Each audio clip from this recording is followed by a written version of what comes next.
to Integrated EDU, where innovation meets education. Here we explore fresh strategies, creative learning pathways, and powerful tools to boost student engagement and growth. Let's elevate education, one idea at a time. Hey, educator friends, welcome back to Integrated EDU. I'm Meg. I'm Kara. And we have some great information today. Absolutely. Yeah. So it's that time of the year where we have started second semester, and it's that time of the year, one, we love it. It's the time of the year where you truly see probably the most growth in a lot of students. Procedures, routines, all of that are pretty much down. And this is the time where you can really see students start to thrive. However, on the other side of that, it's also the time of the year where we really have to lock down and start really filling the gaps that we still see in students that we have noticed either through observation or through winter testing. Yeah. It's my favorite time of the year because students are listening to you. They've figured you out. You figured each other out, and you get to really dive deep into content. But at the same time, you're thinking, here we go. We have to close these gaps. What are we going to do? Because we all know the second semester, anywhere from February to May or June, you blink and it's gone. And I mean, after January 45th. Yes, January is the Monday of the year. It lasts forever. But every other month, some days can feel long, but in all honesty, it goes pretty so quick. Fast. Yeah, it really does. So this episode is all about 10 ways to help support your students' growth. We're going to give you 10 different ways that you can close those gaps between now and the end of the year. Okay. And if you're listening to this since the beginning of the year, you got yourself a jump start. Yeah. So, all right. So Kara, what is we're going to go backwards. We're going to leave the best one for last. Yeah. Got to build up suspense. Build it up. All right. What's the first one? Number 10 is creating student choice, or at least create opportunities for student choice.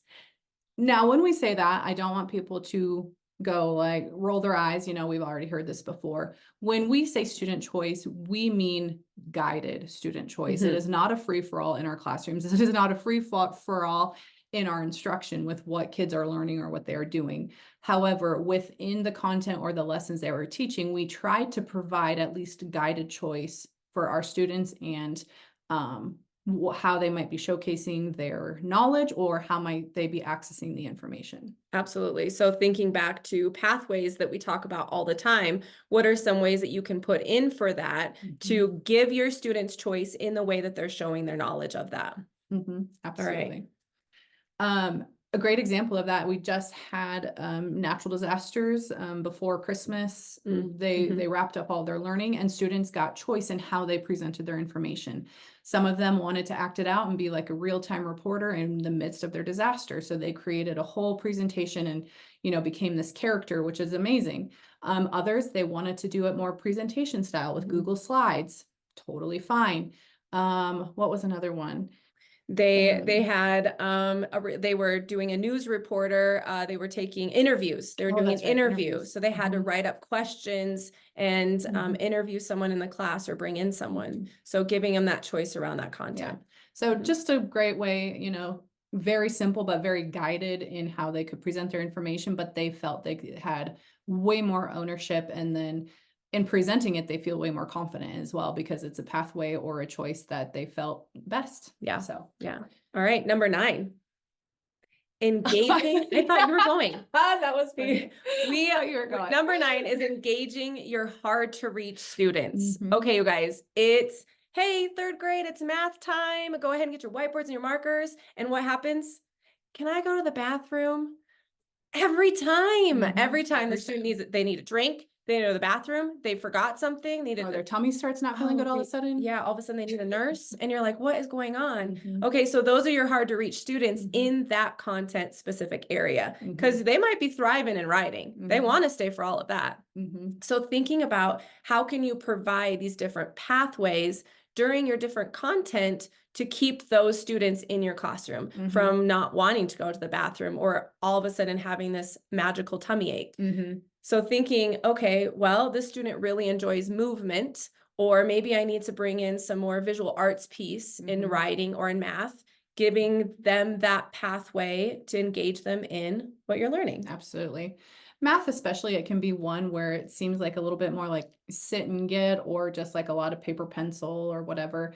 So just thinking of what other pathway could you bring in, just to switch it up and truly be like, oh, well, I kind of want to stay for this. I want to see what's going on. I And want to then use this once paint. they're engaged and their curiosity is piqued, then you have a better chance at them staying and accessing that information and creating growth. So we keep talking about pathways, and if you're new here, maybe we should tell you what those are. You know, that would probably be a Yeah. good, yeah. So thinking about pathways to learning, right? Our students have to have their own path to get to the learning that they need to have and to hold on to it. So we're talking about movement, visual arts, storytelling, music, technology. So thinking about all those different ways that you can bring into your teaching, just enough to create that uneven balance, I guess, in how you're doing. It's not just a sit and get approach. Yep, absolutely. That was a good call. Good job. Good job. Number 8 is fostering collaboration and communication. Okay.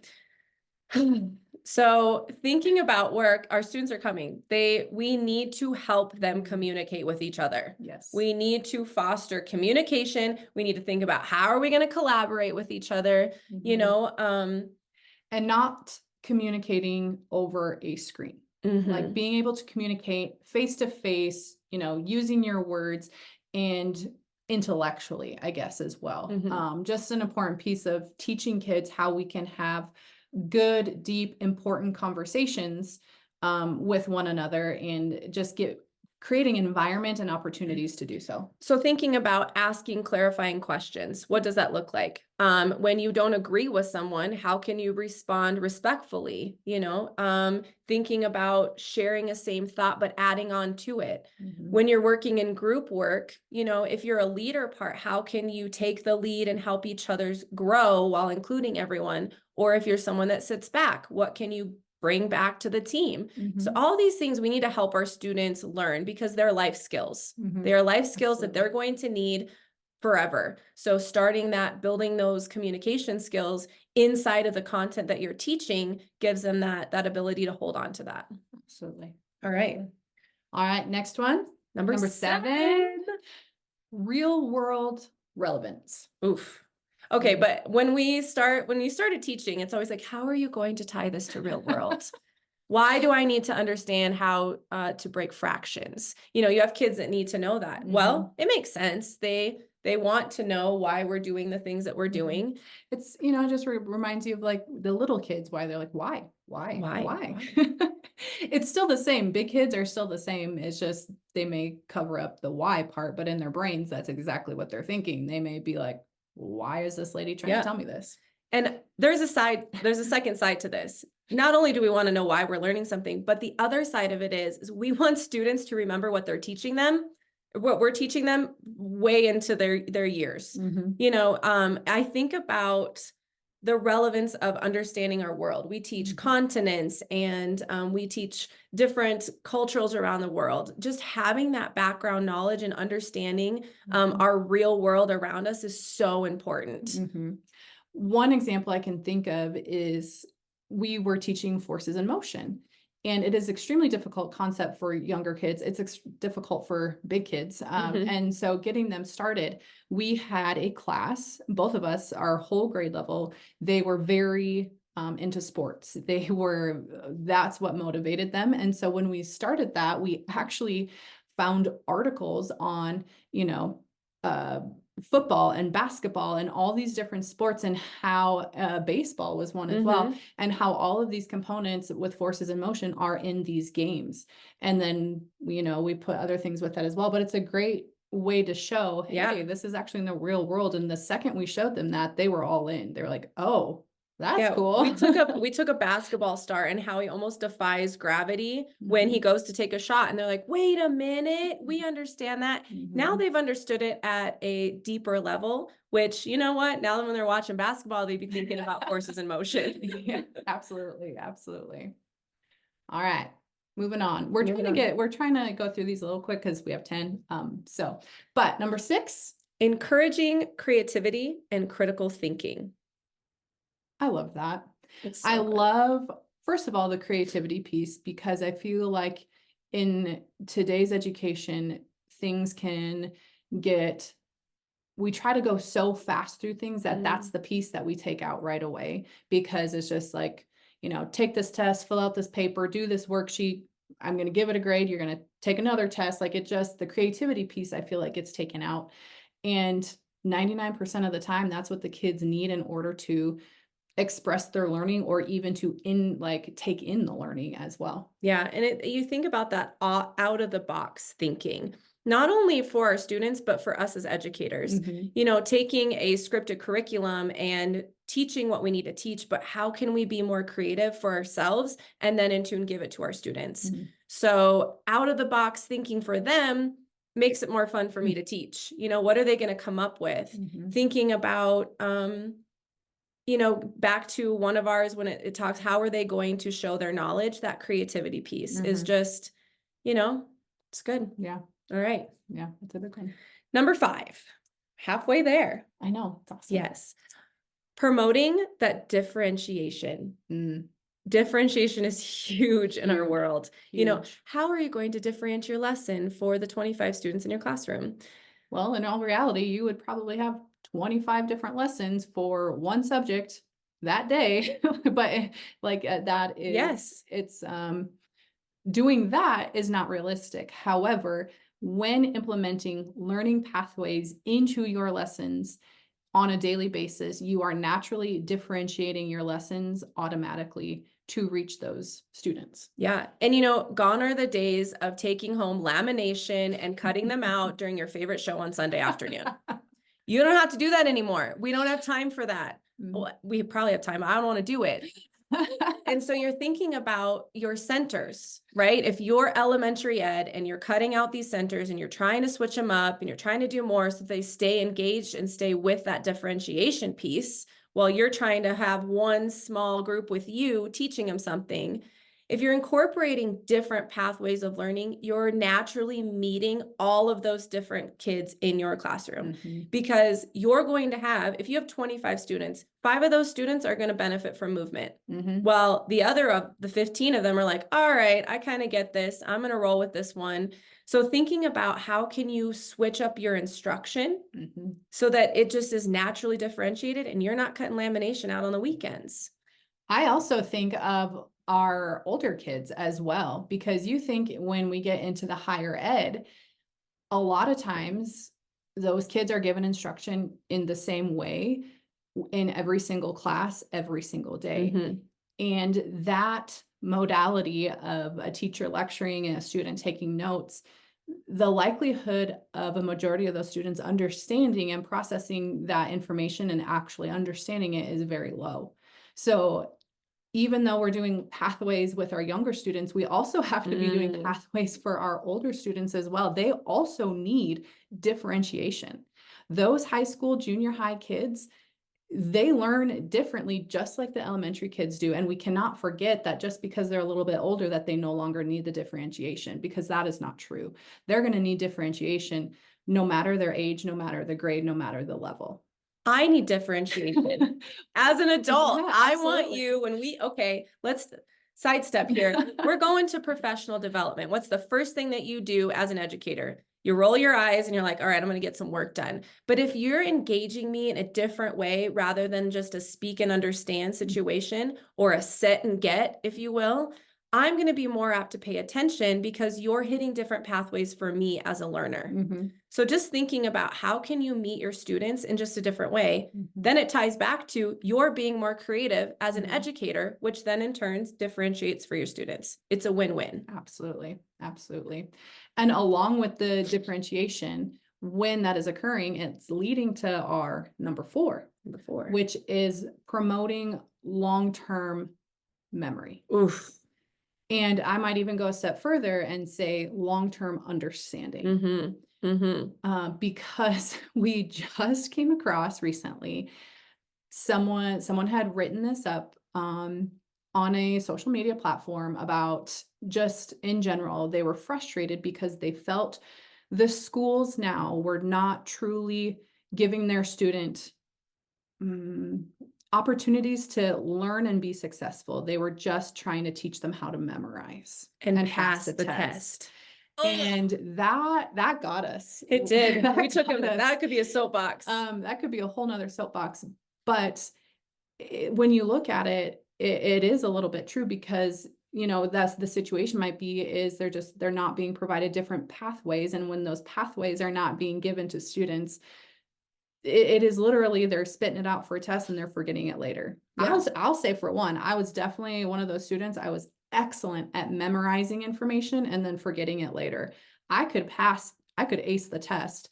But if someone were to come and ask me like what that information actually meant, or if I understood it, I wouldn't have been able to do that. And, you know, it comes back to us. We're like, well, as educators, we have to show that our students are growing, right? I know some educators, money's tied to it, which, you know, that's a different topic. That's another thing. But let's talk about that, right? If we're worried about student growth and we have to show that we're doing the things necessary that our students are growing, and honestly, we're educators, so in our hearts, we want our students to be successful.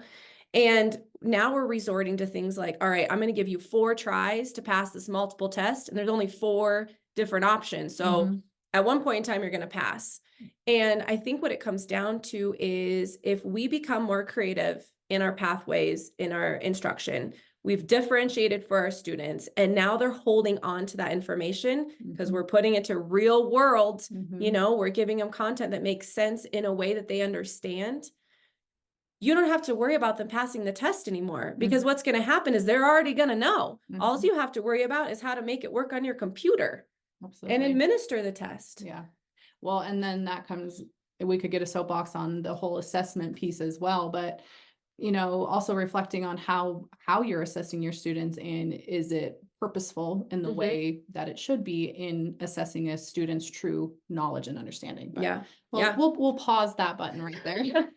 So so thinking about how you're going to keep your students, that long-term memory, holding on to those things and it actually making sense.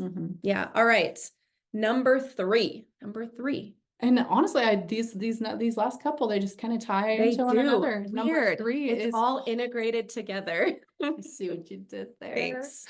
Number 3 is connections to background knowledge, building stronger connections to background knowledge. And you can't do that when you're memorizing answers to a test. And isn't that cross-curricular?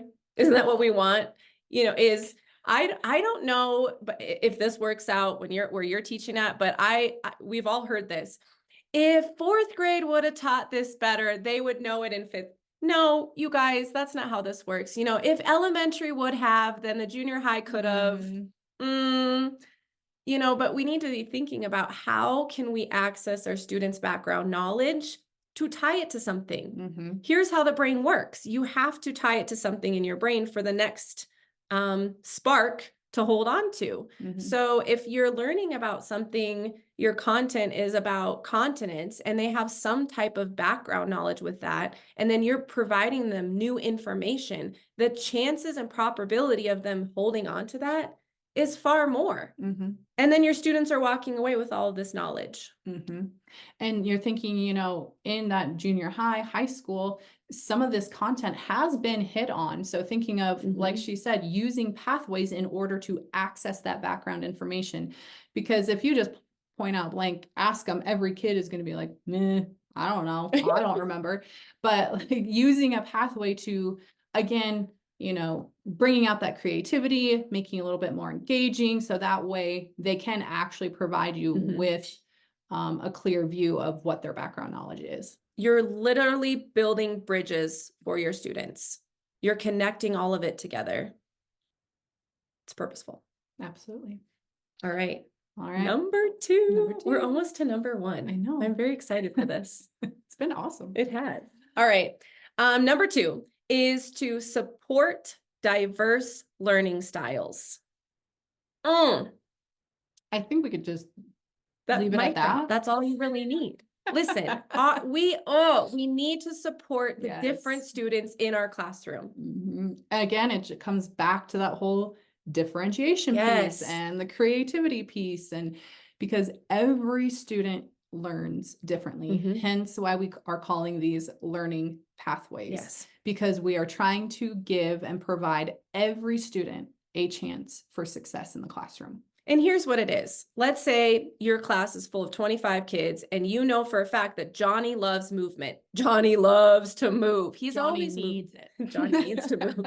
Right? But now you've provided him maybe a visual arts piece, maybe a music piece. And all of a sudden, this child is learning differently. And you're like, wait a minute. Oh, I kind of do like this. So not only are you supporting their diverse needs of where they're at, but maybe you're giving other options for them to use to access information and content. That's what we need to do. We need to grow our students. We need to help them figure out what kind of learner they are so that when they get out into this world, they're like, all right, I learn best by these things. And I know that because I've tried and erred different ways through my schooling. Absolutely. Yeah. So there it is. Use those pathways. Should we drum roll? Do we drum roll? I know. I Are we almost like really the- number one is on its way. All Okay. right, ready? Yes. Number one is increase student engagement. Woo. Right now, that is the biggest thing is how do I keep my students engaged? My students are engaged with my learning. They're not listening to me. I'm having behaviors.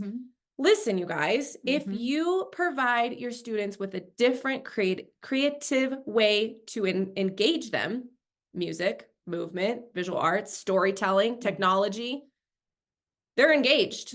They're already with you because they're learning in a way that makes sense. The kid that always goes to the bathroom during math time, they're lost, they're confused, they're bored, they don't want to do it. But if you're giving them a pathway that makes sense to them, they can, first of all, either understand what you're trying to say because they're lost, or if they're bored, you're giving them an outlet to continue to grow.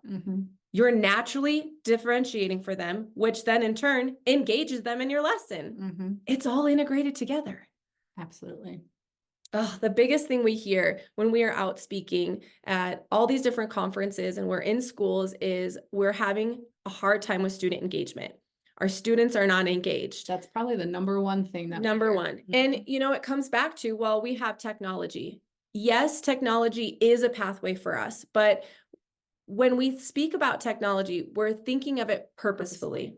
We're not playing games in our iPad. It's more of a creation device. So, Kara, this is kind of your thing. It is. Take I over. kind of get on a soapbox about the whole technology piece because when we talk about technology, we're talking about purposeful technology. Like Meg said, it's not just throwing a random game at them to fill some time. That's not purposeful technology. What we're aiming to do is we're trying to show students that technology can be used more than that, and can be used for, learning and creation and sharing. And there's a whole world of technology outside of just the games.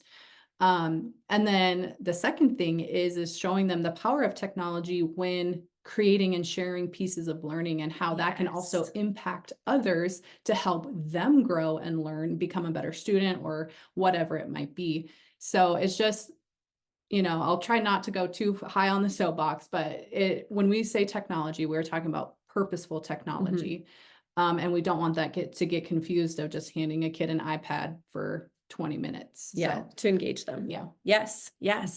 All right. So we just gave you 10 ways to help your student growth in your classroom. So whether you're listening to this and it's the very first part of the year, whether you're at the end of the year, we want you to take these ideas and try to implement some of that into your classroom. Absolutely. If you're wondering about what these pathways are or some ideas to put them into your classroom, if you head on over to integratedk12.com, you can get you a free sample of different pathway ideas to put into your classroom. Just give us your email and that will be shot right to you in your inbox. Absolutely. Also, if you head over to any of our social media platforms, Facebook, Insta, X, Blue Sky, LinkedIn, all of those, we post ideas constantly on learning pathways. Not only do we post ideas, but we also kind of put the thoughts, the research, all of that kind of behind it as well, if you're wanting to dig into that a little bit more. some little classroom happenings. Classroom happenings. Yes. All right, educator friends, thank you so much for hopping on with us at Integrated EDU. We'll talk to you next time. If you enjoyed this video, don't forget to like, subscribe, and share it with fellow educators. Join the conversation in the comments and let us know how you're applying these strategies in your classroom. Together, we can create meaningful learning experiences for all students. Thanks for watching. We'll see you in the next one.